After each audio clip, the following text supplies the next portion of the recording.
Bismillahirrahmanirrahim. Assalamualaikum warahmatullahi ta'ala wabarakatuh. Alhamdulillah.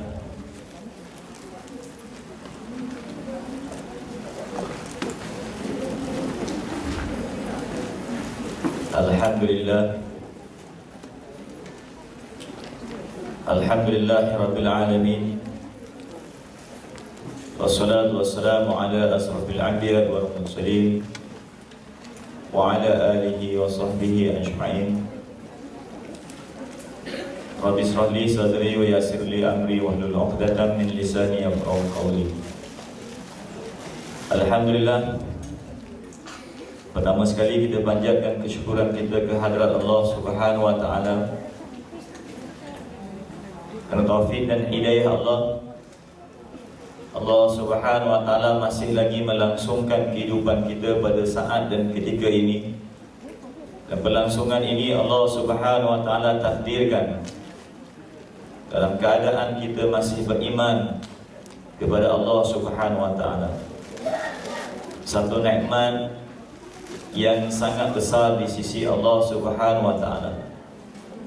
Tidak dapat kita bayangkan nikmat iman dan Islam yang Allah Subhanahu wa taala anugerahkan kepada kita pada saat dan ketika ini, yang tidak ada galang gantinya dengan apa-apa sekalipun.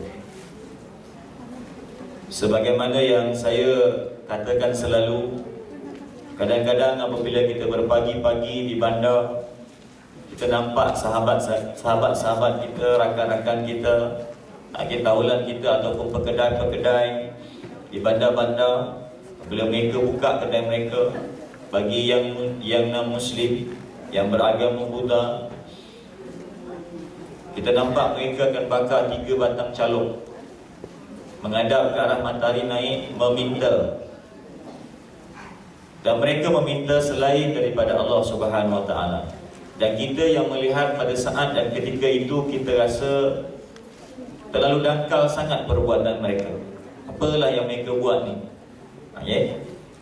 Dan kita tak buat semua benda itu. Dan kenapa kita tak buat? Sebab kita beriman kepada Allah Subhanahu wa taala.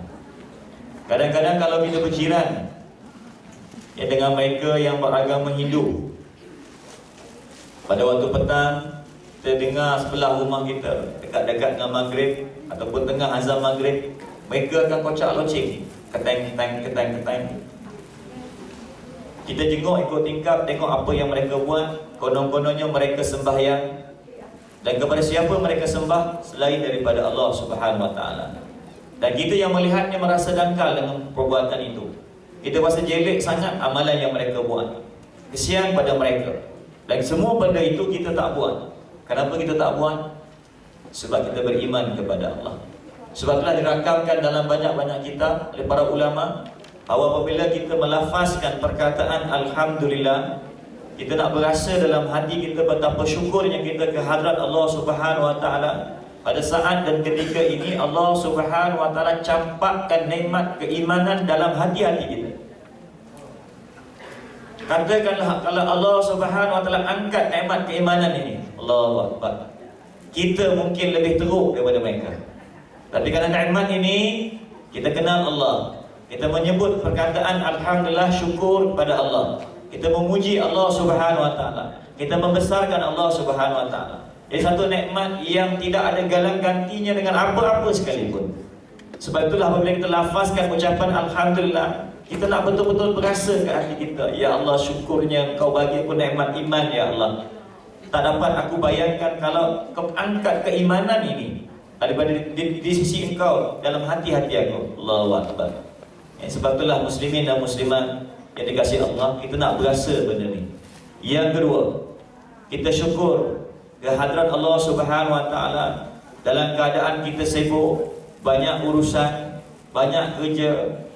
Kalau kita tengok depan-depan kita ni, yang sibuk-sibuk belaka, tak ada yang duduk diam kat rumah, tak ada buat apa. Kalau yang duduk kat rumah pun juga, mungkin yang tua-tua ni ada jaga cucu, ada juga kerja. Mana ada kerja belaka. Tapi dalam ada kerja macam ni, Allah Subhanahu wa taala pilih kita, letakkan hidup dalam suasana yang macam ni. Allahu Akbar. Suasana tausiah, suasana tazkirah disebut dalam banyak-banyak kitab dan beberapa mahfuz hadis Nabi sallallahu alaihi wasallam. Mana-mana majlis yang di dalamnya yang disebut akan kebesaran Allah, dia adalah majlis maghfirah. Para malaikat akan berduduk bersusun daripada tempat kita duduk sampai ke arasy Allah Subhanahu wa taala, memohon keampunan untuk diri kita. Bahkan dalam setengah-setengah riwayat mengatakan untuk kedua ibu bapa kita. Jadi betapa nikmatnya. Dan semua ini adalah atas pilihan Allah. Allah yang pilih, yang bawa, bukan kerana kita ada kelapangan masa, bukan kerana kita ada kesihatan. Berapa ramai lagi di luar sana mereka yang masanya lebih lapang daripada kita, lebih banyak, lebih ruang daripada kita, lebih sehat kesihatan daripada kita, lebih tak ada apa-apa mereka nak buat. Tapi Allah Subhanahu wa taala tak pilih. Yang dipilihnya siapa? Kita pada hari ini. Sebab itu kita syukur kehadrat Allah Subhanahu wa taala. Yang ketiga, kita syukur kehadrat Allah kerana Allah Subhanahu wa taala ketemukan kita semua pada pagi ini dalam satu ruang, dalam satu keadaan yang sangat harmoni. Kita bertemu, kita berjumpa, kita bermahabbah, semata-mata kerana Allah. Bukan kerana sesuatu benda yang lain. Dan pertemuan ini Allah Subhanahu wa taala takdirkan dalam keadaan yang sangat harmoni. Allah Subhanahu wa taala tak himpunkan kita di pasar-pasar malam. Allah Subhanahu wa taala tak himpunkan kita di kedai-kedai makan. Allah Subhanahu wa taala tak himpunkan kita di supermarket. Tapi Allah Subhanahu wa taala himpunkan kita dalam dewan seumpama ini. Allahu Akbar. Kita syukur kehadrat Allah Subhanahu wa taala. Muslimin dan muslimat yang dikasihi Allah Subhanahu wa taala. Saya Nur Syah bin Mustafa dari Institut Pengurusan Kesihatan Islam atau ringkasnya IPKIM. Merakamkan jutaan terima kasih terutamanya kepada wanita Perkim Seremban, Puswanita Negeri Sembilan dan juga Biro Kesihatan NCWO Negeri Sembilan kerana bersedia untuk menjadi host bagi program di ambang Ramadan perdana peringkat Negeri Sembilan ini. Dan untuk makluman muslimin dan muslimat yang dikasihi Allah Subhanahu wa taala, sebenarnya program di ambang Ramadan bagi kami di IPKIM telah bermula 5 tahun lepas. Semenjak 5 tahun lepas, masuk saja Rejab, Syaban, kami akan sibuk. Saya dan sahabat-sahabat saya di IPKIM akan sibuk dengan program di ambang Ramadan. Yang kami mulakan semenjak 5 tahun yang lepas. Dan saya merasakan bahawa ini kali yang kedua saya berada dalam program di ambang Ramadan di Negeri Sembilan ini, utamanya di Seremban ini, yang dihostkan oleh wanita Perkim, juga Puswanita Negeri Sembilan dan juga Biro Kesihatan NCWO. Jadi apa yang kami harapkan dalam program ini ialah kita nak membawa satu intipati yang besar. Sebab Ramadan suatu perkara yang bukan kepada yang kecil. Ramadan ialah anugerah Allah Subhanahu wa taala kepada umat baginda Nabi sallallahu alaihi wasallam yang tidak pernah dianugerahkan kepada umat-umat nabi-nabi yang terdahulu. Ramadan di dalamnya terdapat keberkatan. Ramadan di dalamnya terdapat keampunan. Ramadan di dalamnya terdapat kegembiraan. Ramadan di dalamnya terdapat kehebatan.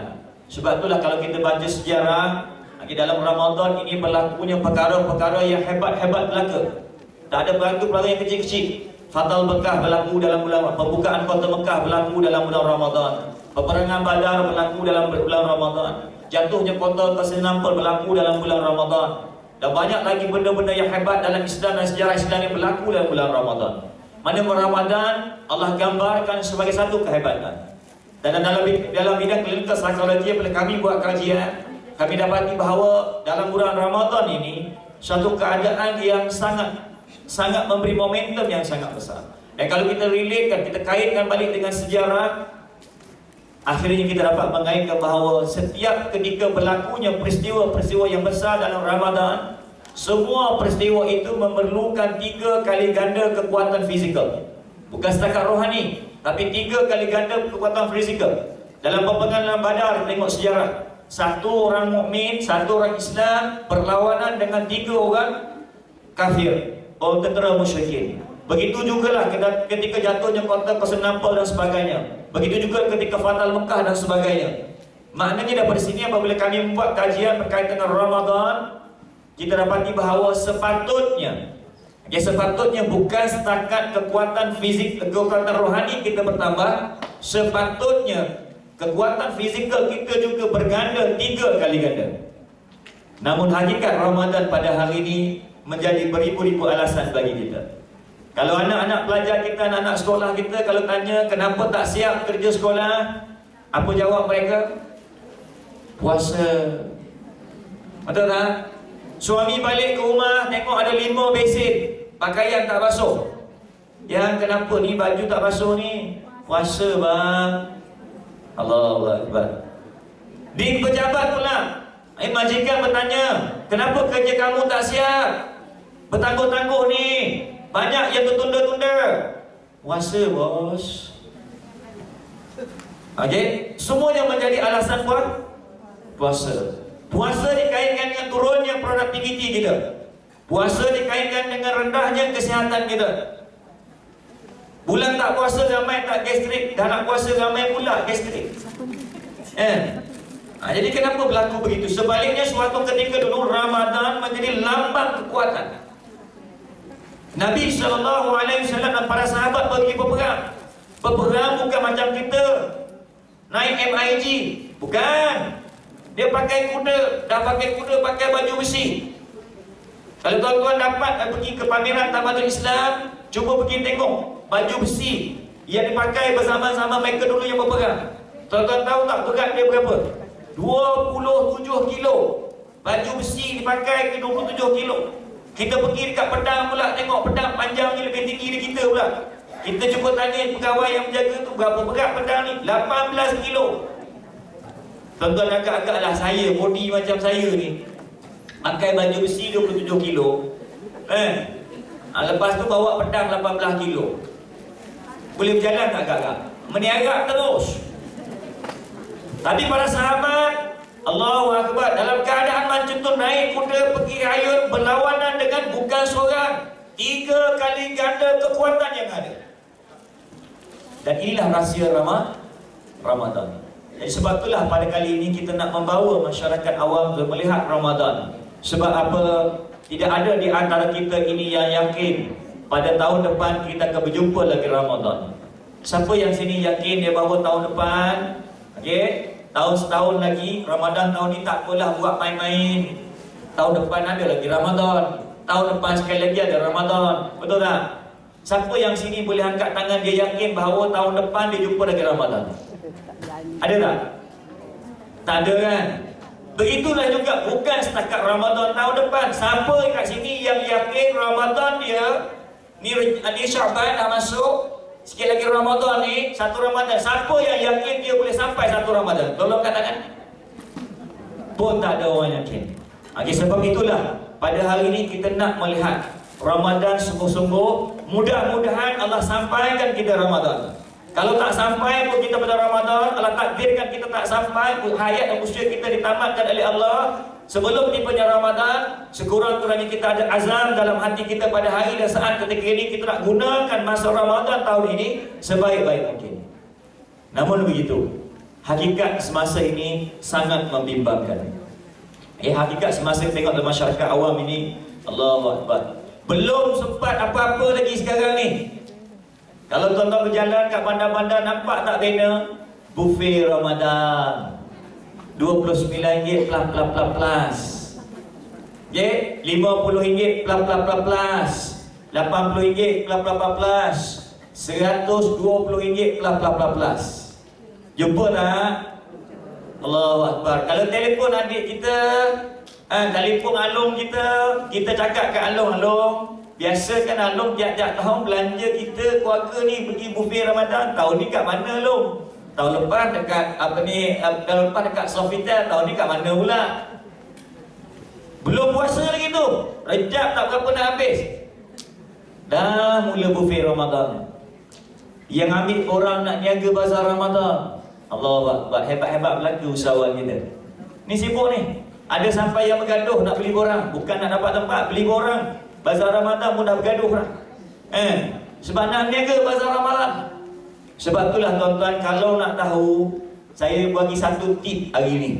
Bagi satu tip. Katakanlah kita di kalangan kita ni ada yang muda-muda lagi ni. Yang buat nak dapatkan zuriat, nak buat family planning. Kalau boleh, plan lah. Plan lah. Awal kehamilan itu, bulan pertama kehamilan, bulan kedua, bulan ketiga kehamilan itu jatuh pada bulan Ramadan. Kenapa? Sebab di awal kehamilan, bulan pertama, bulan kedua, bulan ketiga, biasanya orang perempuan kalau dia mengandung, dia mengidam. Betul tak? Dan kalau mengidam bulan Ramadan, senang kita orang lelaki ni. Tak payah pergi jauh, pergi bazar Ramadan, kita akan jumpa. Kuih utara ada kat selatan, selatan ada kat eastern food, western food, semua akan ada kat bazar Ramadan. Faham tak? Maknanya hari ni, ada sebut saja Ramadan, kita akan nampak makan. Betul tak? Kita dah nampak dah kat mana air katira yang best. Kita dah nampak tak air kuih mana, bazar Ramadan mana yang banyak makanan. Ayam kecil kat belah mana yang betul-betul santan dia cukup. Allahu Akbar. Ramadan yang suatu ketika menjadi pesta ibadah telah bertukar menjadi pesta makan. Ini hakikat yang kita ada hari ini. Dan manakah mungkin kalau ini berlaku dalam keadaan kita akan mendapat nikmat dan mendapat kebaikan daripada Ramadan yang bakal akan tiba tidak lama lagi. Sebab itulah muslimin dan muslimat yang dikasihi Allah Subhanahu wa taala. Sebab itulah hari ini kita bawa satu tema, Ramadan pesta makan. Jom tukar apa benda? Madrasah kehidupan. Kita nak jadikan Ramadan tahun ini sebagai turning point. Kita nak jadikan Ramadan pada tahun titik mula bagi siapa yang nak berubah, berubahlah tahun ini. Sebab kita tak pasti kita akan berjumpa Ramadan pada masa-masa akan datang. Dan yang Ramadan yang kita nak jumpa ni belum tentu kita akan jumpa. Sebab itu nak memahami Ramadan, hari ini kita buat program khusus. Bukan setakat di sini saja. Pada hari yang ini pun berlangsung di tempat-tempat lain program yang sama oleh sahabat-sahabat kita yang lain. Lepas ni saya akan bergerak ke Terengganu pula. Lepas tu pergi ke Pahang. Lepas tu pergi ke Berar, masuk ke dalam sana. Sekadar untuk membincangkan dan bercara mengingatkan diri kami sendiri dan diri Tuhan yang datang pada hari ini, supaya kita nak lihat Ramadan, supaya Ramadan memberi makna yang besar dalam kehidupan kita pada tahun ini. Sebab itulah kita nak ubah. Kalau sebelum ni kita sibuk dengan makan. Sampai satu peringkat Allahu Akbar. Seringkali kita bahasa buka puasa, kita selalu dengar orang cakap, azan saja buka puasa, nganguk makan, lepas tu menyandar kat kursi. Dia kata apa? Dia kata, Allah Akbar, kenapalah puasa tahun ni penat penuh. Tahun lepas tak macam ni. Padahal tahun lepas ayat tu juga dia pakai. Jadi kenapa berlaku begitu? Jadi sebab itulah hari ini kita nak faham. Jadi pertama sekali kalau kita nak faham Ramadan, tak nak kemuncak Ramadan ini ialah apa? Puasa lah kan? Ramadan ni tak naklah puasa lah. Taklid syariat kepada umat Islam bahawa melaksanakan amalan Islam, rukun Islam yang ketiga iaitu puasa. Dan apabila sebut puasa ini kaitnya dengan apa? Ada tak satu orang puasa? Aku puasa hari ni tapi tengah makan nasi lemak. Aku puasa ni. Ada tak? Tak ada lah. Maknanya Ramadan dikaitkan dengan puasa, puasa dikaitkan makan. Apa maksud dia dah? Supaya manusia pada hari ini yang sebelah bulan kita silap makan, tersalah makan, melintang patah membujuk lalu, berlebihan makan, maka pada satu bulan ini kita nak masuk sekolah balik, nak betulkan balik pemakanan harian kita. Ini maksud Ramadan. Sebelah bulan silap, nak betulkan supaya sebelah bulan yang berikut itu boleh sempurna balik, boleh betul balik perjalanan kita. Bukannya sebelah bulan kita makan tak berapa cukup, sebulan ni nak cukupkan makan. Itu terbalik. Tapi sebaliknya berlaku hari ni apa? Belanja dapur masa bukan bulan puasa 1,000. Masuk aja puasa jadi 2,500. Pelik Kata puasa. Puasa ni kurang makan, tak banyak makan, tapi jadi double belanja dapur dia. Jadi tahun ni kita nak belajar hari ni. Saling elok-elok, dengar elok-elok, pasang telinga, buka mata. Kita nak supaya tahun ni apa jadi? Kalau belanja dapur dulu 1,000, kita nak bulan Ramadan tahun ni 250 je. 1/4 je. Boleh insyaAllah kita buat komitmen hari ni. Orang Seremban, boleh insyaAllah. yang kita nak buat jadi 1/4 tahun lepas kita belanja Ramadan kita. Tak kisahlah barang naik mendadak ke tak apa. Kita nak jadi 1/4. Balik buka akaun tahun lepas, tengok bulan Ramadan belanja berapa? 1,000. Tahun ni 200,500. Tahun lepas dapat ni 2,000. Tahun ni 500 je. Okey, balik terus. Okey, yang lain simpan fixed deposit. Tak biar tak boleh keluar, buat terus. Magic period dia setahun terus, tak boleh ambil. Tinggal yang 500 je dah pakai bulan Ramadan nanti. Boleh insya-Allah. Kalau kita boleh buat komitmen ini, kita akan dapat manfaat Ramadan yang sebenar. Insya-Allah Jadi perkara pertama yang kita nak faham dalam Ramadan ini ialah apa benda dikaitkan dengan makan. Kenapa Islam ni penting sangat? Penting sangat, makan ni penting sangat. Sampai dalam syariat Islam, rukun Islam ketiga, ada satu benda yang diletakkan iaitu Ramadan. Dan Ramadan ini dikaitkan dengan makan supaya manusia betulkan makan. Penting sangat ke makan ni. Dan memang penting. Sebab itu asas dalam pemakanan ini Allah Subhanahu turunkan syariat mudah saja. Kita nak faham.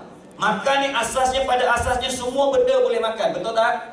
Dalam dunia ni semua benda boleh makan. Makan nak makan apa pun, Allah gila, tak ada masalah. Dalam kaedah mereka semua benda boleh makan. Kecuali dia ada kecuali dia. Kecuali beberapa perkara. Itu asas nak faham makan. Hari ni kita nak belajar bab makan ni. Dah lama-lama kita baru nak belajar bab makan. Dah banyak puluh tahun makan, baru hari ni nak belajar makan. Okey, maknanya kita nak belajar tentang makan bahawa semua benda boleh makan kecuali beberapa perkara. Apa benda tu?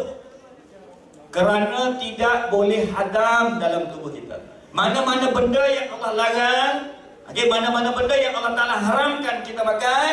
Kerana apa? Kerana benda tu tak boleh hadam dalam tubuh kita.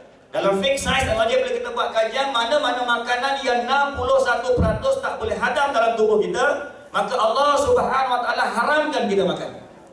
Mana-mana makanan yang 41% hingga 60% tak boleh hadam, Allah makruhkan makanan itu. Dan mana-mana makanan yang 60% ke atas boleh hadam, maka Allah haruskan kita makan.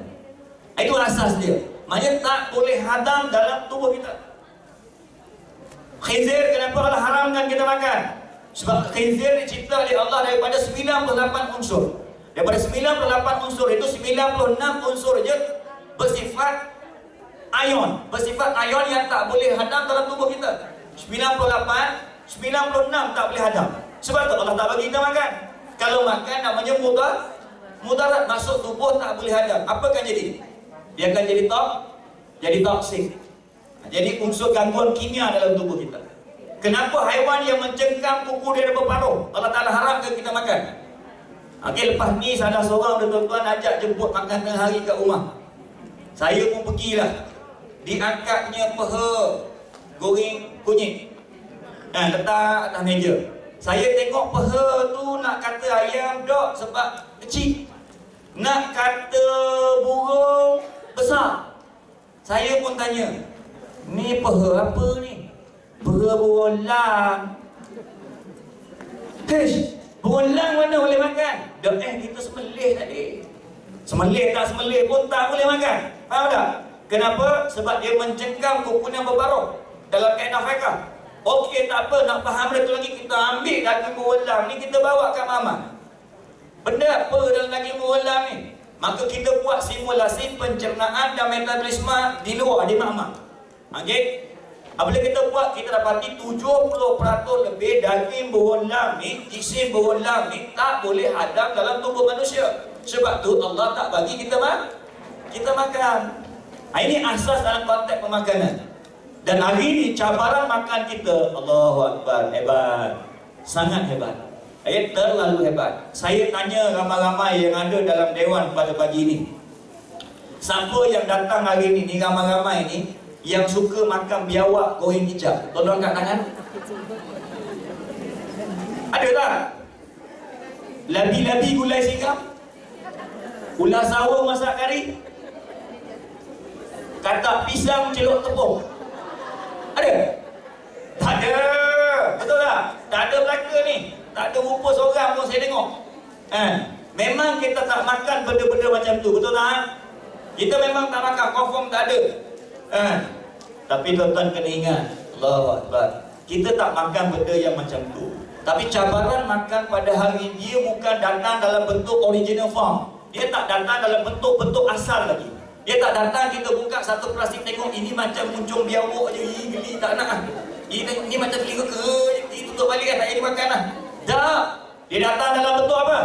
Datang dalam bentuk shortening, color, emulsifier, stabilizer, adaptive, perisa, perasa. Yang kita tak nampak bentuk asal lagi. Ini hakikat yang didapat pada hari ini. Sebab itulah Islam yang diturunkan oleh Allah Subhanahu Wa Taala, dalam keadaan pada hari yang mengetahui Allah yang mengetahui yang menurunkan Islam, mengetahui zaman yang akan berubah, cabaran ini akan berlaku dalam ilmu Allah Subhanahu Wa Taala. Maka sebagai anugerah kepada orang Islam, nak menyelamatkan orang Islam supaya jangan terganggu kehidupan mereka, supaya martabat mereka bangkit kepada martabat yang sebenar, maka Allah hadiahkan kepada kita satu Ramadan, satu bulan dalam satu tahun, sebagai bulan untuk kita berpuasa, nak betul, nak detox, nak nyah toksik balik apa yang kita tersalah makan. Saya tahu kita tak makan biawak, tapi dah tak sedar bahawa biawak yang tak nampak dalam bentuk-bentuk yang kita tak faham masuk dalam tubuh kita. Yang inilah tujuan puasa. Kita tahu kita tak makan babi. Tak ada seorang makan babi kan, tapi babi dah 2 ekor dalam tubuh kita. Nak buat macam mana kan? Coklat kita makan, itu kita makan. Contoh jadi maknanya masuk dalam tubuh kita tanpa kita sedar. Kita sedari. Ada orang nak bukan setakat sikit, 2 ekor dah masuk.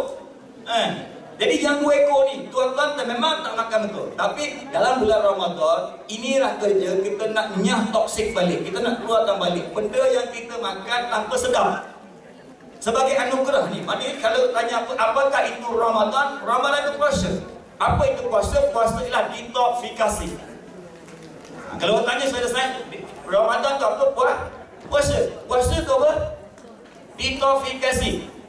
Balik rumah nanti, kalau isteri kita tanya, bang, pergi seminar tadi benda apa dia ajar? Saya belajar hari ni puasa Ramadan ni puasa. Puasa ni detoksifikasi. Kan hebat tu. Detox, nak nyah toksik, nak keluar balik tubuh kita. Sebab itulah siapa-siapa yang puasa dengan betul hingga berlakunya nyah toksik tadi tu, dia akan dapati tenaga dia 3 kali ganda lebih kuat daripada biasa. Sebab apa? Sebab tenaga tadi ditukar. Glukogen tepu yang terlekat pada liver kita ditukar menjadi glukos menjadi asid amino, dipasang dengan enzim tertentu, ditukar menjadi tenaga. Sehingga kita 3 kali ganda bertenaga daripada waktu biasa. Jadi siapa yang tak dapat puasa dengan sempurna dan dia makin letih, maknanya dia belum sempurna puasa. Dia belum mencapai tahap detoksifikasi. Dia hanya sekadar berpuasa melepaskan hukum syariat sahaja. Manakala pahala mungkin dapat yang lebih daripada itu, kesihatan, kehidupan, manfaat fizikal, langsung tak ada apa-apa mungkin. Jadi hari ini kita nak belajar puasa jadi nyah toksik. Boleh insya-Allah? Supaya betul-betul jadi nyah toksik. Yang babi dah 2 ekor ni, telinga kera ada sikit, ekor biawak ada sikit, kerengga ada 500 ekor, semut ada 5 juta masuk dah ni, nak buang keluar. Faham tak? Kimia-kimia toksik yang berlaku. Dan kenapa makan ini kesan pada tubuh kita? Sebab makan ada kaitan dengan akal.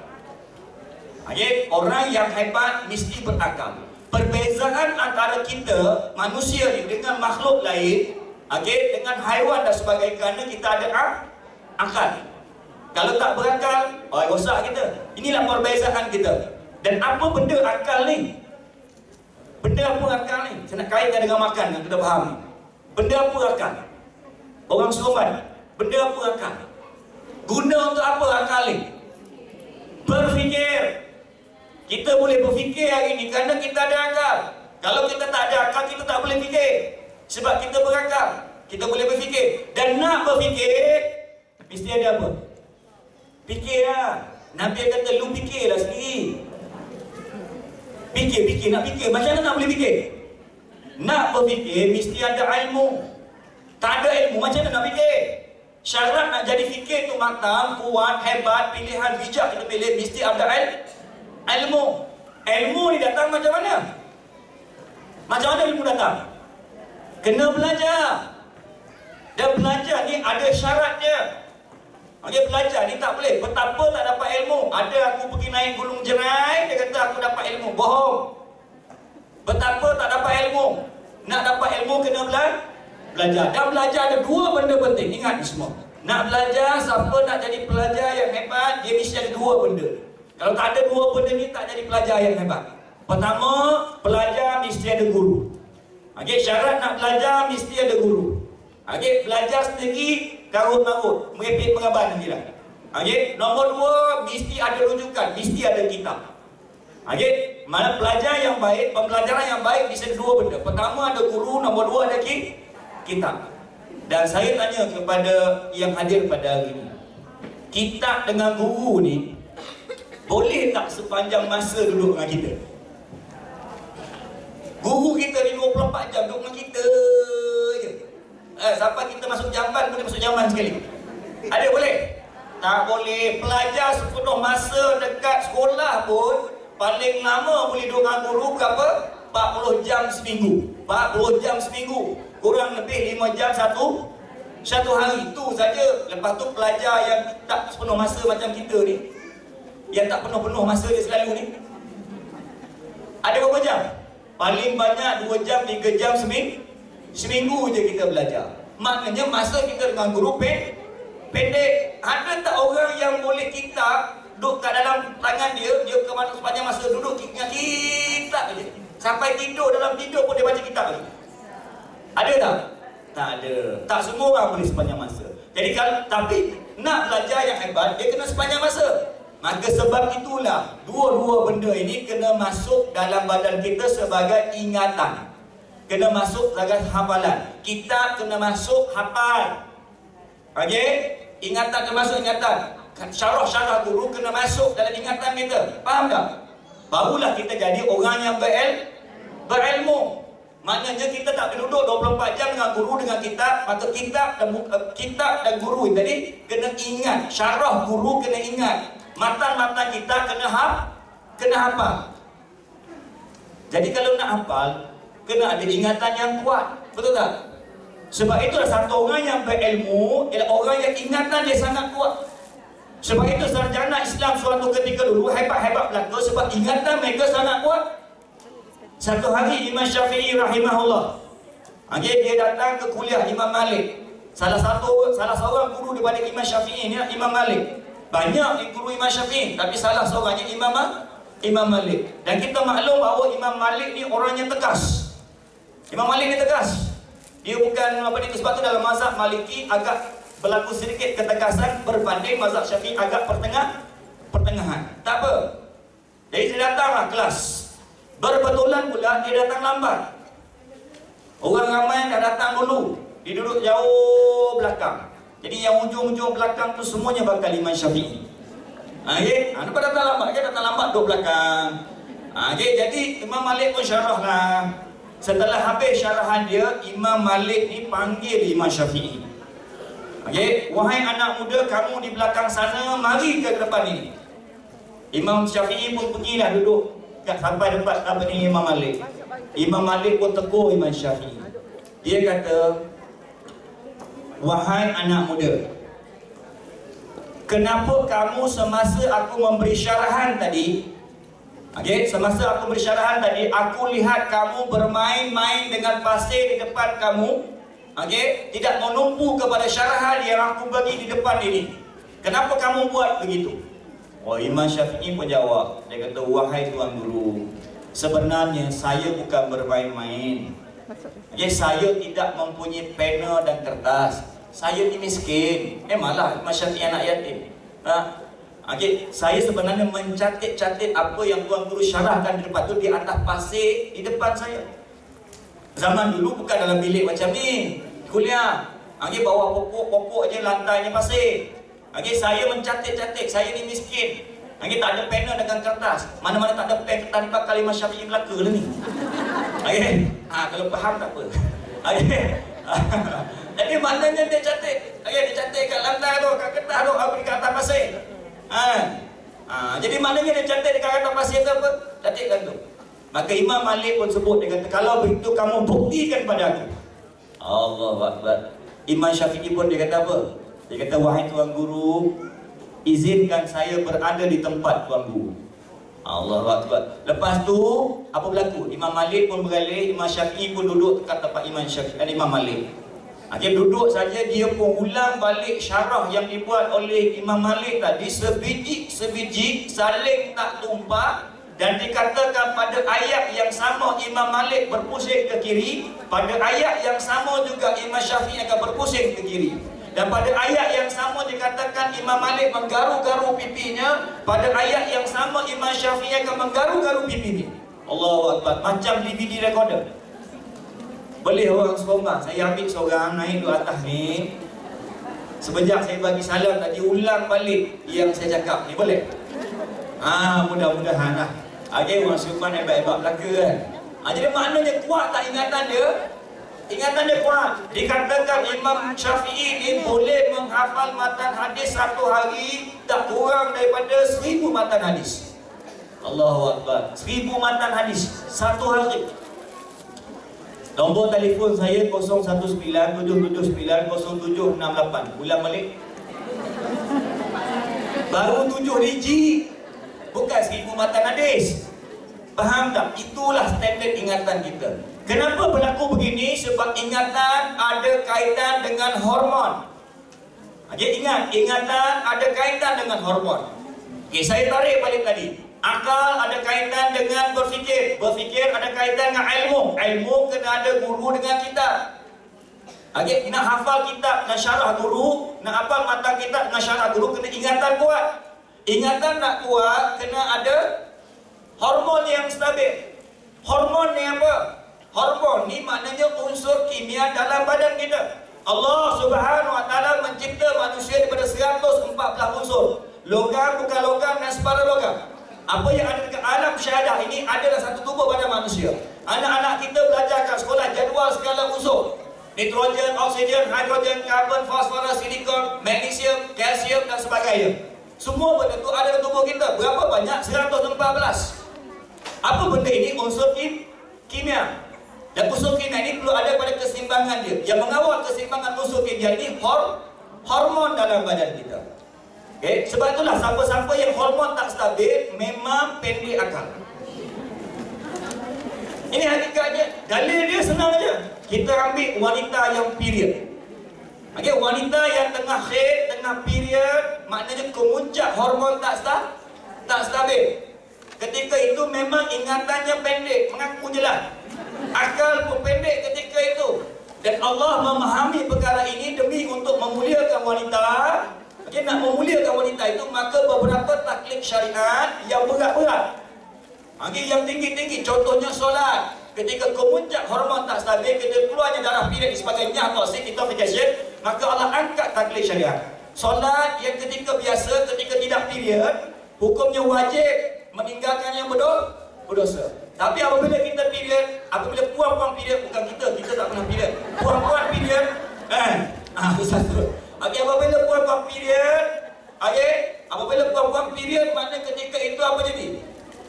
Dia angkat taklid syariat, dia beri pelepasan. Katalah satu orang wanita ni dia rasa tak best dah tak semayang. Aku ingat aku nak semayang tu kok, tak seronok tak semayang. Masa tu dia period. Dia pun ambil wuduk, dia pun angkat takbir. Allahu Akbar. Bermula Allahu Akbar dia, bermulalah di situnya haram dan berdosa. Terbalik terus. Asalnya wajib, tinggal berdosa. Apabila period jadi terbalik. Puasa Ramadan bagi wanita yang period wajib ke tak? Tak boleh puasa terus. Hanya wajib diganti pada waktu lain setelah suci je. Itu saja. Kenapa? Sebab Allah Subhanahu Wa Taala mengetahui bahawa ketika period kemuncak hormon tak stabil, bila hormon tak stabil, fokus tak kuat, pemikiran pendek, akal pendek, ketika tu dia tak boleh justify, dia keliru dalam hidup. Sebab itu ketika itu suami kita yang handsome pun kita rasa awak jauh sikit. Baju yang biasa pakai ni, yang kita rasa inilah baju yang paling best sehingga hayat kita ni, sepanjang hayat kita, inilah baju yang paling sedap kita pakai sekali. Tapi hari tu rasa macam tak kena je. Betul tak? Kucing yang kita bela duk bagi makan elok bagi tu, tiba hari period, malah benar nak bagi makan kucing. Nampak tak? Perbezaan akan berlaku kerana perbezaan hormon. Mana hormon kita sangat tak stabil. Mana hormon ini dikaitkan dengan Ingatkan. Hormon ini dikaitkan dengan bahan kimia dalam badan. Dan macam mana kimia masuk dalam badan? Kita sapu kat kulit, meresap masuk tak? Masuk.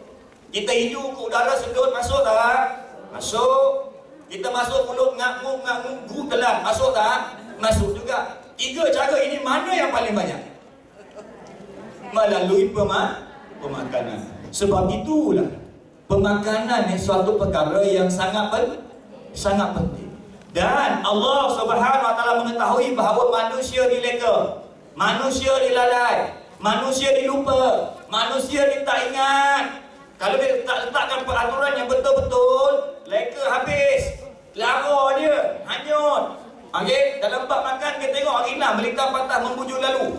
Lepas tu kalaulah kita ingat sekalipun, kadang-kadang kita tak sengaja, betul tak? Kita memang tak makan biawak, tapi biawak tak nampak dalam makanan kita makan juga. Memang kita tak makan babi, tapi kalau babi dah jadi coklat, makan juga kita. Okey, memang kita tak makan benda yang kotor, tapi dah jadi benda yang kotor, kita dalam benda yang ada dalam benda yang baik, kita makan juga. Faham tak? Jadi atas maksud inilah sebenarnya datangnya Ramadan yang di dalamnya ada puasa. Puasa apa? Nyah toksik. Jadi nampak tak susu kalori dia? Jadi hari inilah sebab tak kita nak buat. Kita nak fahamkan betul. Di dalam bab puasa ni ada beberapa perkara yang sering tuan-tuan kita tersilap. Dan kami cuba membuat kajian dan kami cuba tekankan balik kepada tuan-tuan dan puan-puan muslimin dan muslimat supaya kami mengharapkan kami dan tuan-tuan dapat menghayati puasa Ramadan dan keadaan yang sebenar. Dan pada hari ini, apa yang saya nak tekankan, saya tak tekankan dari segi kaedah fiqh dan sebagainya, sebab saya percaya, saya menganggapkan tuan-tuan puan-puan yang datang pada hari ini sudah faham benda itu. Niat puasa saya tak sentuh hari ini. Okey? Kafiat puasa saya tak sentuh hari ini. Kalau siapa yang tak faham lagi, balik cari ustaz, cari ustazah. Yang saya nak cerita inilah hikmah di sebalik puasa. Faham tak? Okey, jangan mana saya tak cerita niatnya macam mana, waktu mana nak niat. Itu saya tak cerita. Yang itu balik cari ustaz, ustazah. Okey, dan saya anggapkan orang yang ada depan saya hari ini mereka dah faham lagi. Dan berbetulan kalau ada siapa yang belum faham lagi, dah tak ingat puasa macam mana, cari ustaz, cari ustazah. Tapi apa yang saya cerita adalah hikmah puasa. Dan perkara pertama dalam puasa, saya akan susun hari ini ikut benda yang penting, yang banyak orang buat silap kepada yang kurang silapnya. Okey, yang paling banyak silap sekali kita ialah berbuka puasa. Okey, nombor 1.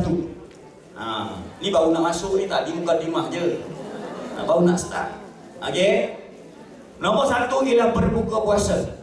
Patut buka puasa lah. Kita masuk ke nombor 1 sebab berbuka puasa ni banyak orang silap. Ingat, menghimpunkan makan malam dengan berbuka puasa adalah satu kemudaratan. Okey. Puasa yang hebat ialah memisahkan di antara makan malam dengan berbuka puasa. Dua benda yang berbeza. Jangan sekali-kali menghimpunkan buka puasa dengan makan malam. Faham tak? Dalam kaedah fiqh dia cakap berbuka puasa. Berbuka puasa. Sekarang ni saya ambil satu kunci kereta saya bagi pada Cik Raub, ambil kunci kereta saya ni, tolong pergi kat kereta, buka kereta. Cik Raub pun ambil anak kunci kat saya, dia pun pergi kat kereta saya, dia buka kereta, dia start enjin, dia balik rumah, ambil anak bini dia round satu sempat, dia pergi KL. Petang karam dia balik sini, dia sampai doktor dia kunci kereta. Agak-agak saya terajang ke saya apa? Apa yang saya suruh dia tadi? Buka kereta, betul tak? Patutnya dia pergi buka pintu kereta, patah balik sini, doktor saya dah buka kereta doktor. Terima kasih, betul tak? Ini dia siap ambil anak bini pergi round Kuala Lumpur. Maknanya melepasi daripada arahan. Sama juga kita buka puasa, Allahu Akbar, Allahu Akbar. 1 jam.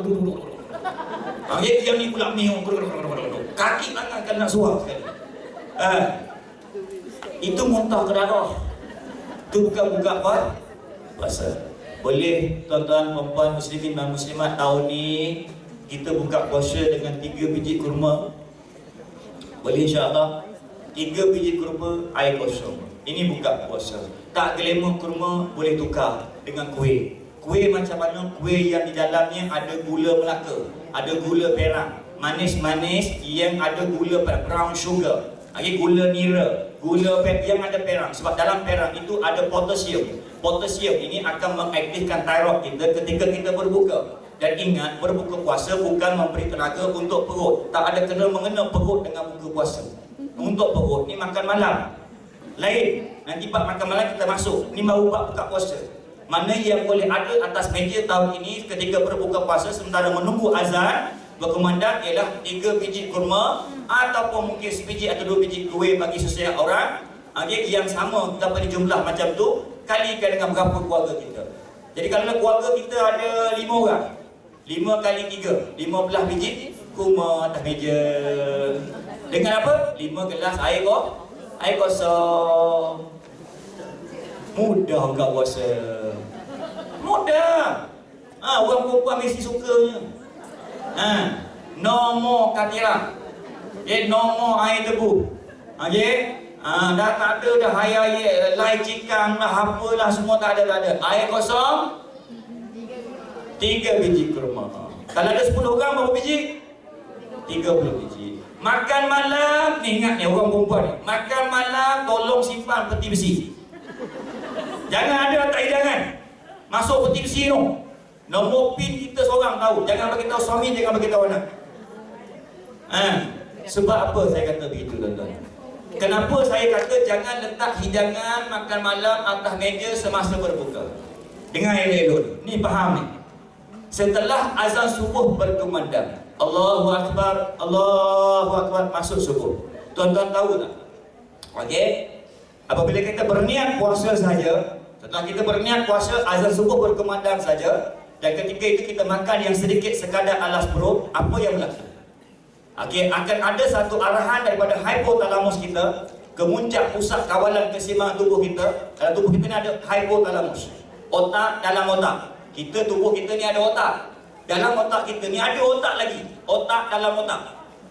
Kalau tak pakai hypothalamus tak berotak kita. Maknanya otak dalam otak. Apa kerja di hypothalamus ni? Dia mengawal keseimbangan tubuh. Ketika itu kita memberi arahan pada dia bahawa aku ni puasa. Puasa apa maksud dia? Terbit, bermula daripada terbitnya, apabila masuknya terbitnya fajar sampailah ke azan maghrib, kita tak boleh makan. Asasnya itu dia, basic dia. Betul tak? Mana kita dah bagi arahan dia tak makan ni. Apabila dia dapat je arahan tu, apa je kali? Hypothalamus ni akan terus menghantar isyarat kepada medula. Medula akan hantar isyarat yang sama kepada kita punya liver. Sebagai storage ni, hati-hati, tuan kita ni puasa. Jadi kau cubalah selongkar ni satu hari nak hidup ni. Tak makan dah ni, dia ni sampai zuhur tak makan, asar tak makan, nak jumpa makanan maghrib kita ni. Kau cuba selongkarkan apa yang ada dekat hati tu, glukos yang lama-lama. Mungkin biawak yang dulu termasuk, coklat termasuk kat dalam tu dulu tu. Yang tepu-tepu kau cuba selongkar, bongkarkan balik. Kau keluarkan balik, kita convert dia jadi glukosa tukar menjadi glukos kita jadikan asid amino, kita pasang supaya dia jadi tenaga. Nak survive ke tidak, kesian tuan kita ni. Isyarat tu akan bermula dari pagi sampai ke petang, tak akan berhenti.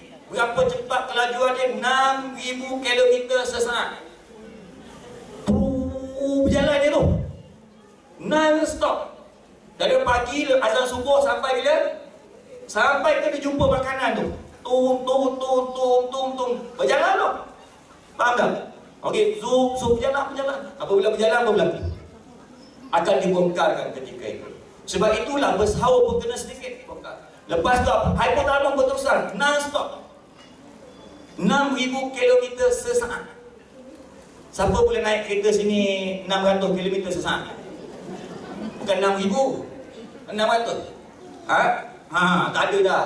Lebih melangkaui, menghampiri kelajuan cahaya. Laju zoom. Dalam tempoh berapa satu pusingan dia? 0.052 milisaat satu pusingan. Bayangkan tuan-tuan, saya ambil pada satu orang ni, suruh berjalan pergi Kelana Resort, naik atas sini balik, Kelana Resort atas sini balik, tanpa berhenti sampai petang gagal. Agak-agak apa jadi? ICU, you see me. Faham? Masuk hospital lah kita. Maknanya kita akan letih, tak berhenti kan? Bayangkan hypothalamus ketika itu bergerak. Apa jadi? Sebab itu ketika itu hypothalamus dari pagi sampai petang. Penat tak dia petang? Sebab tu berbuka puasa kita perlu mengambil makanan yang senang hadam, yang mudah hadam, yang mengandungi tinggi potasium. Yang manisan yang mengandungi potasium supaya ditukar menjadi tenaga secara segera. Dan salah satu bahannya menjadi sunnah Nabi SAW, menjadi amalan para sahabat, menjadi amalan para ulama, dan juga disyadangkan oleh ulama dalam kitab-kitab mereka sebagai umumnya, iaitu kurma. Boleh tukar, tak claim kurma tak apa, tapi makanan yang mengandungi manisan yang ada kandungan potasium yang tinggi. Macam mana tahu dia? Mesti ada perang. Gula, kalau gula yang manis, gula yang ada potasium tinggi, gula perang. Okay, gula Melaka, okay, gula nira, gula-gula yang tak polish, jangan pakai gula putih. Okay, boleh pakai itu. Nak sira roti ke, boleh tak glamour, katalah tak glamour lah, kurma asyik kurma tak glamour. Tak apa, tukar sira roti pakai gula Melaka, boleh? Buat onde-onde, boleh? Okay, apa lagi kuih? Saya tahu lah orang Nogeri, saya tak tahu apa ni? Apa ni kuih orang Kelantan saya tahu lah. Jadi tak apa, maknanya benda-benda yang manis macam tu. Kenapa? Sebab masuk mulut naik kepada hypothalamus, dia dapat meredakan hypothalamus. Maknanya ingat, ketika kita berbuka puasa, hypothalamus ni sangat-sangat letih sebab daripada pagi bekerja. Bayangkan kalau kita letak ke atas meja ni ayam percik, sambal goreng, mihun, okey, onde-onde, apa lagi? Okey, masak kicap, nasi. Okey, kuih ni sampai penuh meja tu, dia tak apa. Mungkin buat kata tak apa, kita tak nak makan, kita cuba letak aja. Kita bukakan kurma, lepas tu kita tinggal, kita makan. Tak akan jadi. Sebab hypothalamus kerja dia mengawal nafsu makan.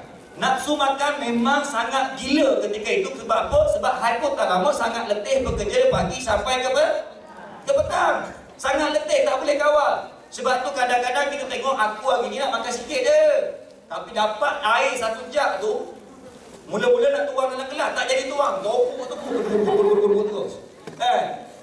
Okey, lepas tu dia kata lah kat isteri, nak rasalah sikit ayam kecil ni, dia cubit.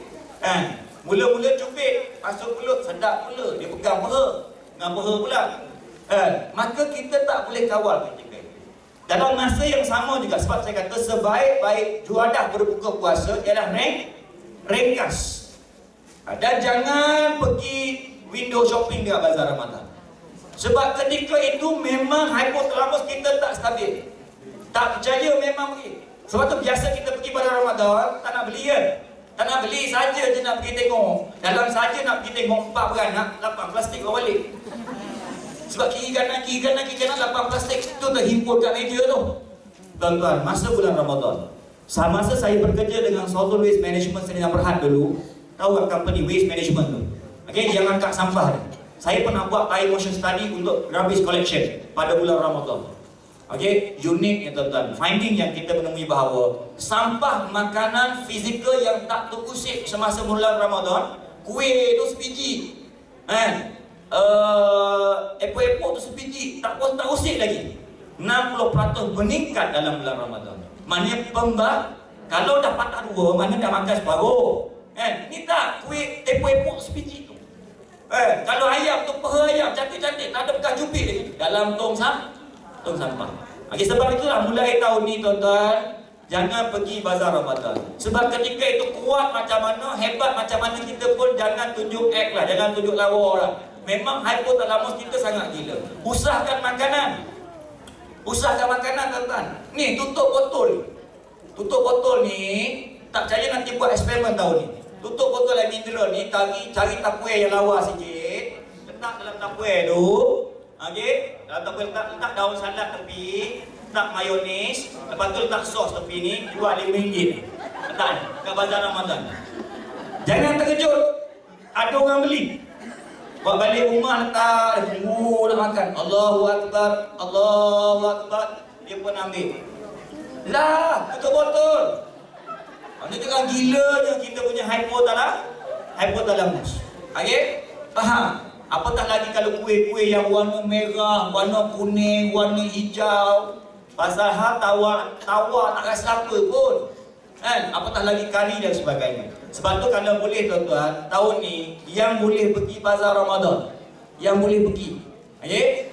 Suami kita boleh pergi. anak lelaki kita boleh pergi. Tu pun dengan syarat. Syarat apa? Suami nak pergi pasar Ramadan je, bang sini bang, dompet dia ambil. Lepas tu buat senarai, berapa biji kuih nak beli? Okey, 9 biji RM1 3. Maknanya 3 ringgit. Cabut RM3, bang ni duit RM3. IC bagilah, takut tertangkap polis. Lesen kereta bagi sekali. Okey, dompet kita pegang kat rumah. Jangan bagi dia bawa duit lebih. ATM card tu ambil sekali. Okey, dengan RM3 dia bagi, dia boleh balik dengan RM3 kuih. Kalau dia bawa RM10, dia akan balik RM10. Kalau dia bawa 20, dia balik 20. Sebab apa? Hypothalamus kita sangat tidak elok. Namun begitu, sebaik-baik juadah berbuka ialah yang masak sendiri di rumah. Boleh kita masak sendiri juadah buka kat rumah? Hari ni suami masak, esok suami masak, lusa suami masak. Itu yang sepatutnya. Faham? Sebab tugas memasak tanggungjawab suami. Isteri tak perlu masak. Faham? Dalam kaedah fiqh. Tapi kalau isteri memasak, ganjaran pahala di sisi Allah sangat besar. Allahu Akbar. Sangat hebat. Sebab itulah ikhlas dalam memasak. Sebab tu orang perempuan nak buat pahala senang. Orang lelaki susah. Orang lelaki kena curi pahala. Orang perempuan asyik buat pahala. Tapi kalau buat pahala mudah, dosa pun banyak juga boleh buat. Okey, tapi maknanya apa nak faham? Maknanya masak kat rumah. Dan masak kat rumah senang tak nak masak? Senang. Kalau 3 biji kurma tak payah masak, jawab dia. Kalau dah 3 kurma nak masak apa? Tak payah masak 3 biji kurma. Abang tanya, abang suami tanya, kurma aja yang iya. Kita dah pergi kelas tau ni. Tak apa jual nama saya pun tak apa. Dr. Nisham cakap buka puasa 3 biji kurma je. Kalau abang tak percaya, cuba telefon. Ni nombor telefon ni, cari telefon dia. Okey? Boleh tak insyaAllah? Selepas berbuka puasa, segera solat maghrib. Segerakan solat maghrib. Ramai orang apabila berbuka puasa berlebih-lebihan, itu yang jadi dia menyandar kat kursi. Allahu Akbar. Puasa lawan teruk betul lah puasa tahun ni. Tahun lepas tak macam ni. Cuaca kok panas sangat tahun ni, tu yang letih sangat tu. Cuaca yang salah. Yang kau muntah ke darah lapang pinggan tu memang letih. Tapi kalau letak kurma je atas, apa jadi? Tak ada masalah nak makan apa, takkan nak makan pinggan. Tak makan lagi kita pinggan. Jadi maknanya letak 3 biji kurma betul. Lepas tu bagi orang perempuan juga. Kalau kita ringankan juadah berbuka, senang tak kita? Kita akan boleh solat maghrib dengan cepat. Tak payah kemah-kemah meja. Tuan-tuan tahu tak? Musa puasa, kucing puasa juga tau. Kucing kita tu puasa juga. Dia tunggu penjuru sana. Azan maghrib dia tunggu penjuru sana. Okey. Bayar kat atas meja ni kita penuh hidangan. Okey. Kita pun azan maghrib kita buka puasa. Agak-agak berani nak tinggal tak? Kucing tunggu sana dah. Kucing belakang ngap terus ni. Betul tak? Tak akan boleh tinggal. Terpaksa nak kemas. Daripada kemas nak letak balik, baik makan dulu dia kata. Pula. Itu yang muntah ke darah tu. Sebab tu saya kata, semasa menunggu puasa 3 biji kurma, hidangan nak berbuka saja. Bayangkan kucing tunggu hujung sana, tahu tak? Kita buka puasa dengan kurma, lepas buka puasa biji kurma tu kan kering kan? Tak payah simpan-simpan, letak atas meja je. Kucing pun lompat naik atas meja. Kita pusing nak pergi sembahyang maghrib, kucing lompat. Allah Tuhan, aku dah pergi dah, aku lompat nak buka puasa juga, dia lompat atas meja. Naik atas meja dia tengok-tengok, biji kurma je, turun balik kucing tu, tahu tak? Tapi cuba dia lompat atas meja tengok ada ayam kecil. Apa jadi? Kita tengah angkat takbir, dia kenduri. Balik menyodor kucing ke dinding. Tengok bulletin utama. Faham tak? Jadi ini hakikat yang ada pada hari ini. Jadi sebab tu kalau boleh saya kata juadah makanan kena ringkas. InsyaAllah lepas buka puasa terus solat maghrib. Belajar tuan-tuan. Saya pesan kepada muslimah yang ada depan saya, pada isteri dan juga yang ada depan saya ni. Lepas saja buka puasa habis 3 biji kurma, air dah habis setengah gelas, cuba tarik tangan suami, tarik anak lelaki kita yang akhir balik, tolak dia keluar pintu, kunci geril, cakap pergi masjid. Awak maghrib nak qomat dah, bila nak qomat pergi masjid. Kita di rumah solat dengan segera, selesai urusan kita. Kalau dia duduk kat rumah nanti ala teh sikit. Susu ada susu. Awak ni sama belajar tak ada ni awak macam mana? Tak ada. Biar dia pergi masjid. Apabila dia pergi masjid apa jadi? Kita solat cepat-cepat kat rumah yang perempuan ni, letak tu hidangan ke atas meja. Makan malam. Okay, sebab lepas maghrib, makan malam. Okay, lepas solat maghrib, itulah waktu makan malam. Dan hebat tuan-tuan, kita pernah buat kajian. Okay, apabila kita berbuka puasa, kita pergi tenaga pada hipotalamus yang penat bekerja. Apabila hipotalamus kena kurma, dihadamkan terus menggunakan air liur, dihantar tenaganya ke otak tanpa memerlukan pahadaman di perut, hipotalamus akan mula mendapat tenaga dan dapat makanan baru, maka dia berhenti menghantar isyarat ke liver supaya jangan selonggar lagi. Tuan kita dah makan ni. Isyarat tu berhenti saja, maka liver ketika itu akan mula, glukogen di liver akan mula terpecah, membentuk tenaga kapsul tenaga untuk diagihkan ke seluruh sel dalam tubuh kita. Berapa banyak sel tubuh kita? Setiap 1 kilogram berat badan kita ada 10,000 trilion sel. Berat badan saya 48 kilo, 480 kilo, 480,000 trilion. Maintain form 4 sampai learning. Seluar saiz 27, brand snail. Sebab satu tu je yang ada 27. Yang lain kena pakai kiki lala tu yang ada getah belakang. Okey, macam mana? Bukan minat tapi terpaksa. Okey, tak apalah. Okey. Jadi maknanya saya nak pesan pada tuan-tuan bahawa kalau boleh segerakan solat maghrib. Kenapa? Sebab setelah kita berbuka puasa, hipotalamus dapat tenaga ketika itu, maka tenaga yang kat liver akan keluar daripada liver dan simpan nak diagihkan. Nak agihkan inilah sebenarnya kita perlu rambat tenaga itu. Rambat, dengar perkataan saya. Rambat tenaga itu dengan serapan tenaga daripada inframerah. Pembiasan cahaya matahari pada waktu maghrib itu, daripada cahaya matahari masuk ruang merah, terbentuk warna inframerah. Alam ketika itu dalam spektrum warna inframerah, dan dia akan diserap oleh tubuh ketika rokok dan sujud. Dan konsep tenaga itu, rendaman tenaga itu membuatkan tenaga yang terhasil pada liver kita diagihkan ke seluruh sel dalam tubuh kita. Dan sebab itulah ketika itu perlu bergerak 13 rakaat itu diulang-ulang 3 kali ketika itu dalam konsep kata cembung, kata cengkung. Tulang belakang kita 32 ruas tulang belakang. Penumbuk, mangkuk, penumbuk, kata cembung, kata cengkung, kata cembung, kata cengkung. Faham tak? Torek, lumbar, cervix. Dekat tulang belakang kita tu. Ketika itu perlu bergerak. Sebab tu saya kata segerakan solat maghrib. Tekanan inframerah ketika itu akan menyusut apabila makin hampir kepada isyak. Sebab tu siapa-siapa yang melewatkan isyak, tenaga yang terhasil sepanjang hari tadi tidak akan diagihkan. Dan kesan dia apa? Dia akan lapar letih sepanjang malam. Tapi sebaliknya boleh disegerakan maghrib, cuba balik makan malam. Orang rumah dah hidang sejam atas meja ni, cuba makan malam masa. Semulut, 2 mulut, kenyangnya. Automatik tanpa fikir. Tak payahlah masa berjalan balik masjid tadi aku nak makan sikit, aku nak makan sikit. Tak payah. Walaupun balik aku nak makan banyak, sampai ke rumah 3 mulut, kenyangnya. Sebab sel kita telah mendapat tenaga daripada gerak kerja harian tadi. Kalau kita makan banyak masa berbuka tadi, semua fungsi ini terbantu. Sebab tu kita makan tak kenyang-kenyang.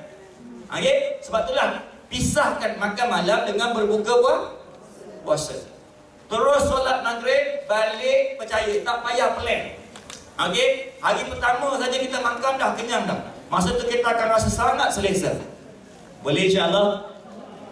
Dan juadah berbuka puasa pula jangan lebih daripada, juadah makan malam jangan lebih daripada 5 benda.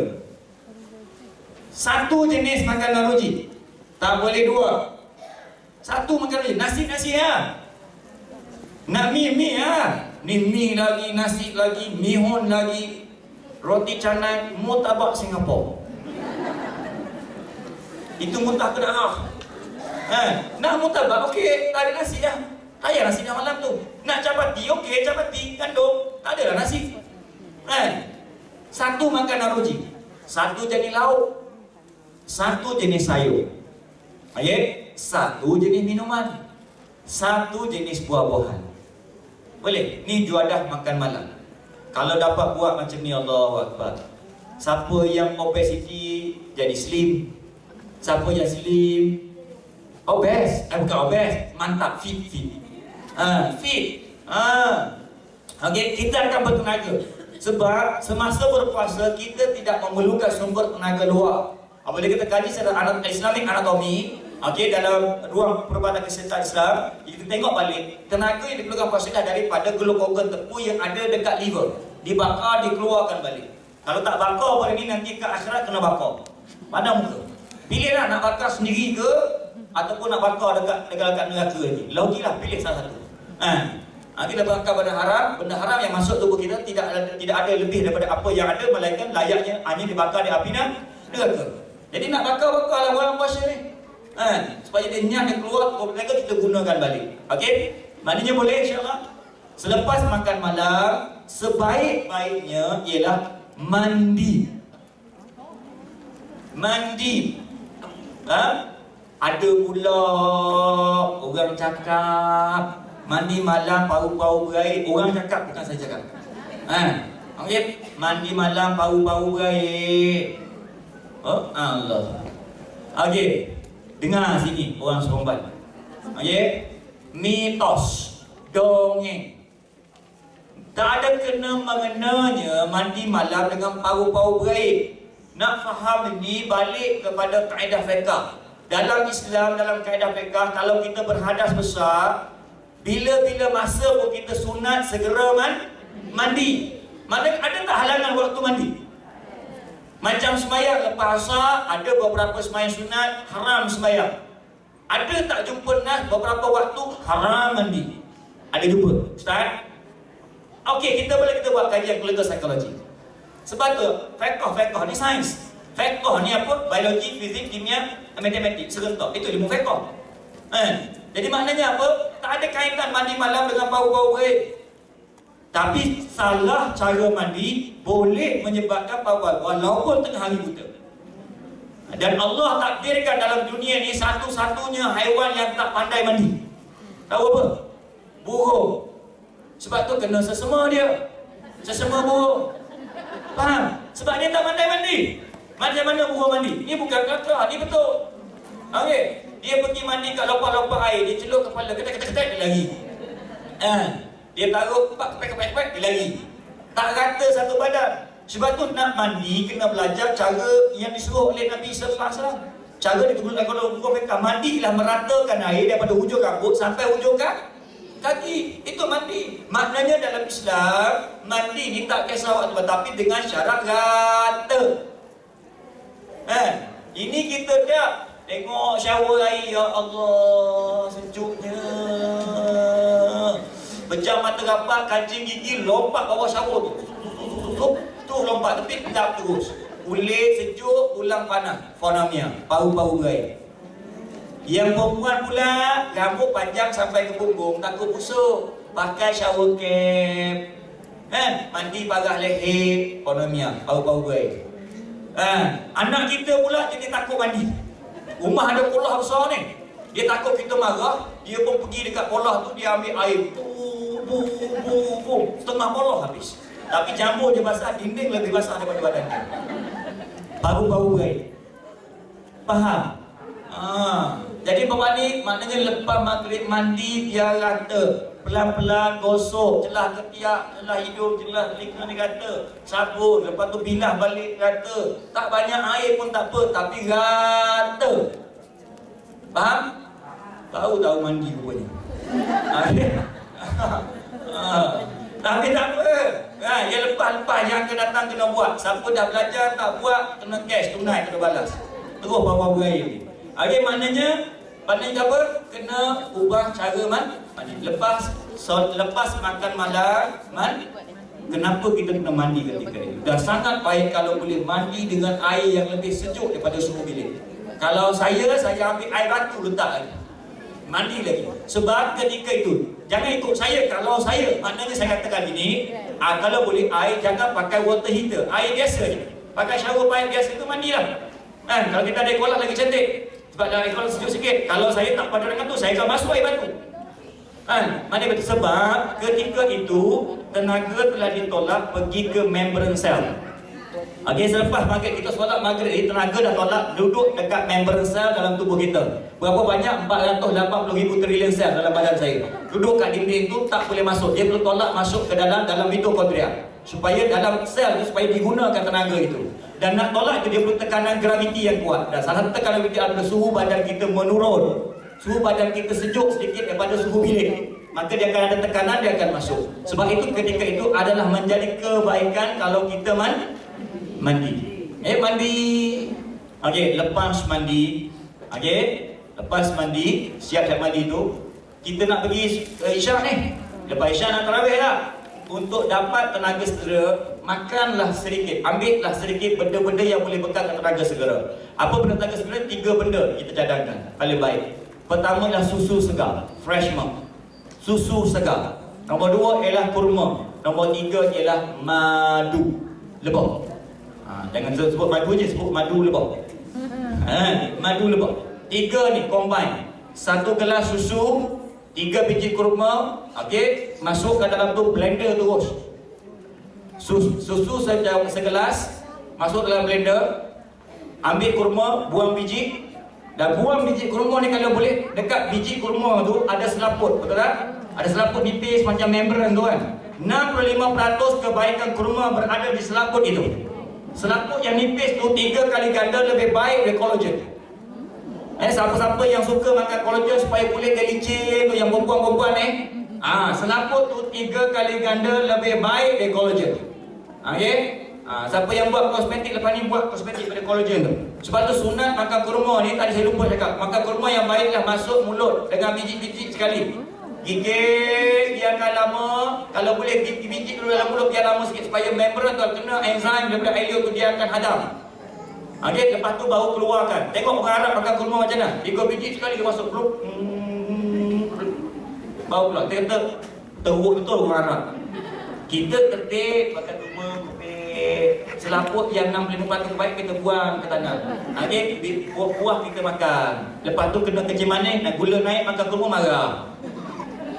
Bukan salah kurma, salah kita makan kurma. Okey, faham? Dan saya terlupa tadi, kurma ni ada 4 kurma yang kat pasaran yang sangat baik lah. Okey, yang tuan-tuan boleh makan, boleh guna, boleh makan. Kalau yang lain-lain tu kita tak cadangkan. Yang ni kita ambil, kita test, kita bawa mama dan kita advance. Ini orang kencing manis pun boleh makan. Sebab kurma ni kurma satu, beberapa jenis kurma yang boleh masak kat pokok. Okey, kurma yang pertama ajwa. Okey, ajwa mahal. Tak apa. Sebab kurma ni kalau makan banyak sangat pun bahaya juga. Nanti poket kita sakit. Lain tak ada lah, poket sakit sebab mahal. Turun nombor 2, mabruk. Okey, mabruk. Okey, sangat baik. Kurma dia akan boleh terkopek. Dia punya selaput tu automatik terkopek dan boleh masak ranum di pokok. Okey, mahal juga. Turun, safari. Safari pun mahal juga. Mariami. Ini yang paling rendah lah yang kita jumpa pada hari ni. Kalau setakat kurma yang RM5, RM7 sekilo tu baik tak payahlah. Itu bukan kurma, itu kurma sira. Itu bukan yang menandakan manfaat, itu lebih mudarat. Okey, kalau 4 ni insya-Allah. Tak banyak 3 biji, bukan setengah kilo sekali makan. Yang kita ruginya boleh setengah kilo sekali makan. 3 biji cukup. Okey, kopek kurma tadi selepas mandi sebelum pergi ke surau untuk Isyak. Okey, ambil 3 biji kurma, susu segar. Susu segar. Tak nak low fat, tak nak full cream, nak fresh milk. Okey, sebaik-baik susu ialah susu ibu. Ada sebaik-baik susu kambing. Sebaik-baik susu ibu. Okey, lepas tu susu kambing. Okey, lepas tu susu lembu, unta, kuda sama. Okey? Sama je. Susu lembu, susu unta, komposisi dia walaupun berlainan, khasiat dia masih sama. Okey? Tapi dari segi perbezaan dia, susu lembu dengan susu unta kuda sama. Tapi yang lebih baik dari susu lembu lah susu kambing. Itu pulang lah. Tak boleh minum susu kambing, minum susu lembu. Susu lembu tak boleh, susu unta. Susu unta tak boleh, susu kuda. Kuda tak boleh.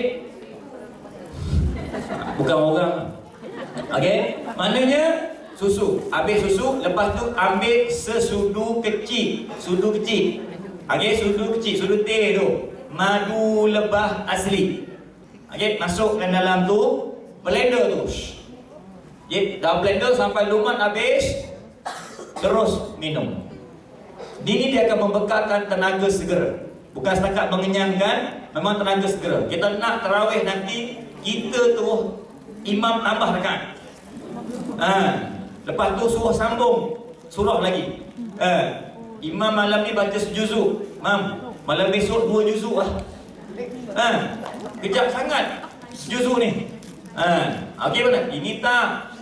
Cari yang 20 tak, cari 8 pula yang imamnya baca senapas. Yang mana tarawihnya 8.45 dah siap. Masjid tu bagus.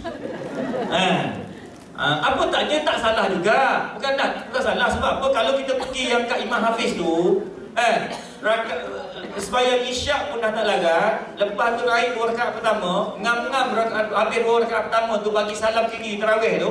Assalamualaikum warahmatullahi. Assalamualaikum warahmatullahi. Sambil-sambil bagi tu. Nak kata apa kan? Dah penat. Tapi kalau buka puasa macam tadi tak penat, tuan-tuan. InsyaAllah. Okay, kalau jumpa macam tu dia tak akan penat.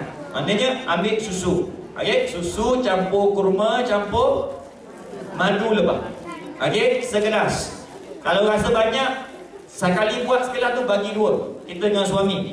Okay, 8 orang buat 4 gelas saja. Okay, sangat membantu. Solat apa? Solat isyak. Solat isyak.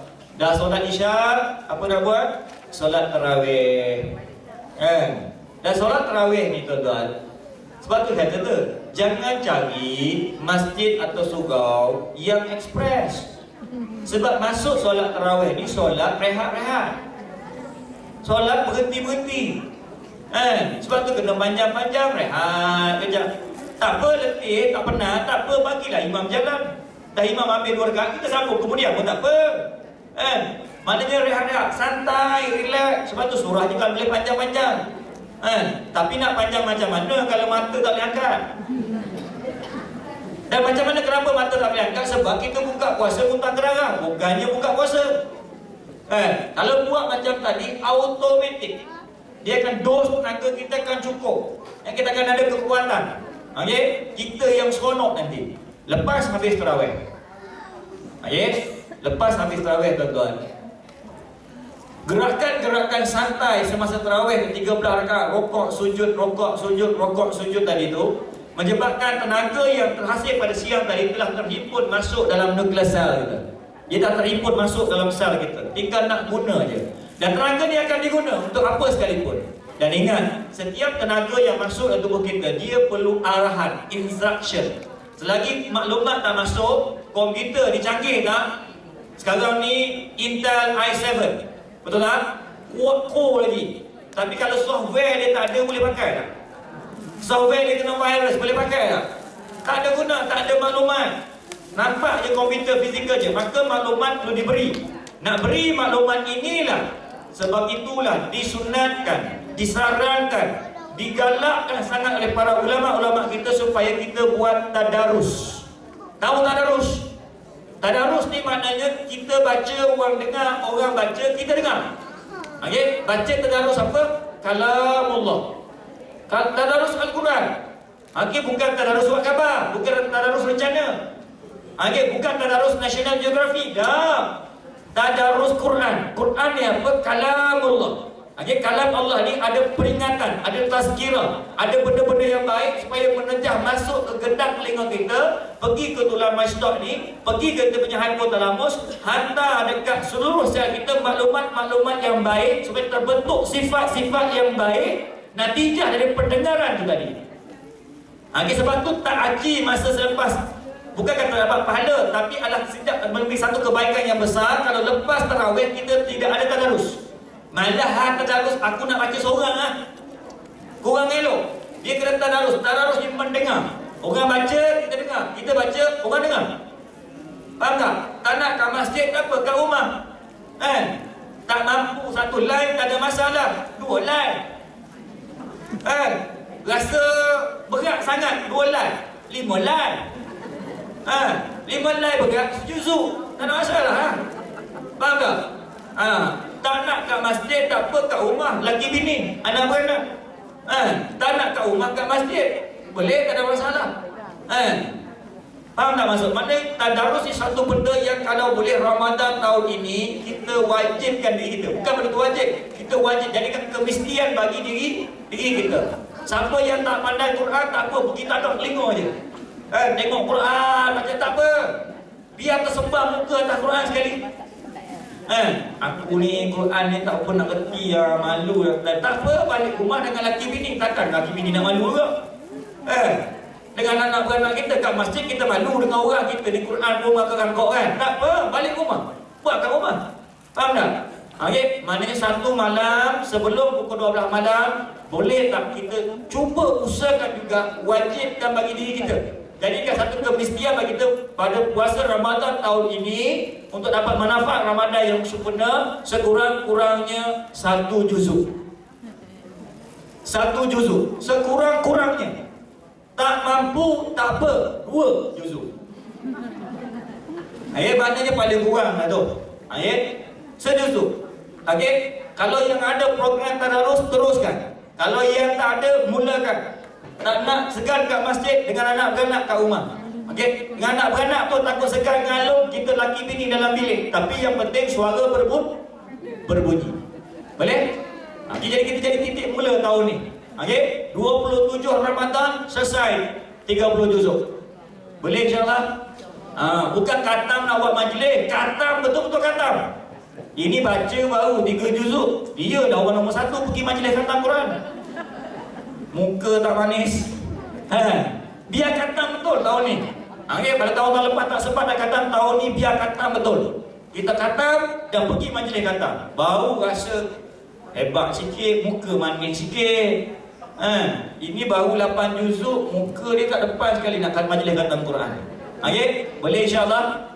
Supaya kita ada kekuatan. Lepas tu kalau boleh tidur sebelum pukul 12 malam.